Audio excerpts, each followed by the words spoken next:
দেখুন বন্ধুরা, মুরগিটা হয়ে গেছে। যেহেতু এটা বাচ্চা মুরগি, এটা আমি মশলা ভালো করে কষিয়ে মুরগি আলু আর একটু পেঁপে দিয়েছি, একসাথে দিয়ে দিয়েছিলাম। কোনো পানি না দিয়ে এটাকে ভালো করে আমি কষিয়ে নিয়েছি এবং এদের জলের পানি দিয়ে দিয়েছিলাম। এখন হয়ে গেছে। বাচ্চা মুরগি বেশিক্ষণ পানি লাগে না হতে। আর ওদিকে যে আমি লাল শাক ভাজি করতেছি, লাল শাকটাও হয়ে গেছে। লাল শাকের মধ্যে আমি রসুন, পেঁয়াজ আর একটু কাঁচামরিচ কুচি করে দিয়েছিলাম, আর এখন একটু শুকনো মরিচের গুঁড়ো দিয়ে দিলাম।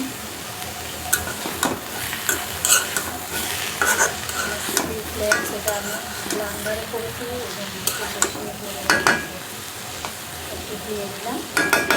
শাকটা হয়ে গেছে, নামিয়ে ফেলবো। আর এদিকে মুরগিটাও হয়ে গেছে।